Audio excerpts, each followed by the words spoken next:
democracy is not should not be taken as ideology for ideology's sake. There's one part where President Xi Jinping mentions this, says that democracy must serve as a tool to serve the people within the context of health, education, insurance system, and the technological development.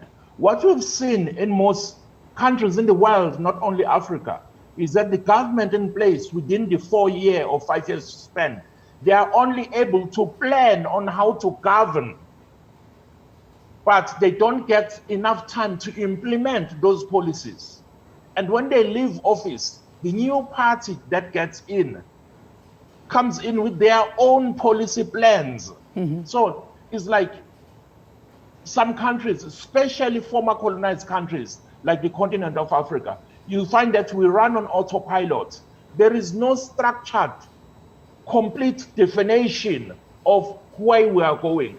Yes, we do have an ideal of a developed Africa. We do have an ideal of a prosperous Africa, but within short-term span of 5 years or 4 years, it is not feasible.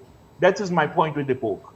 What does it mean for China to highlight such a model, to highlight the Chinese-ness of our modernization? What does it mean for the Western world, Dr. Tembe?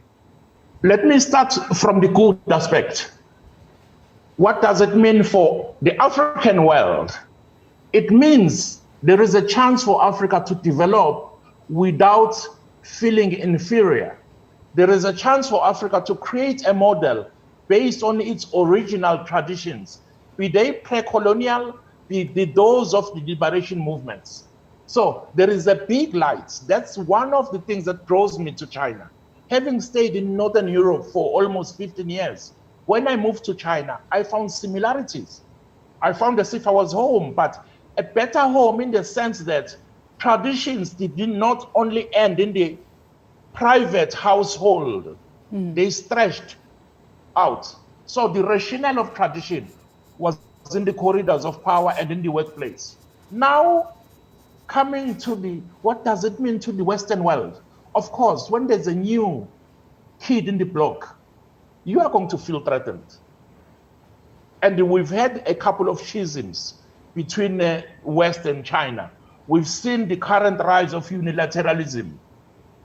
And that unilateralism is based on the fact that if there's a fair play, then China, quote unquote, will take over, which is not true. So there is some sort of either resentment or the West feeling threatened to a certain level that, look, this is a paradigm shift now.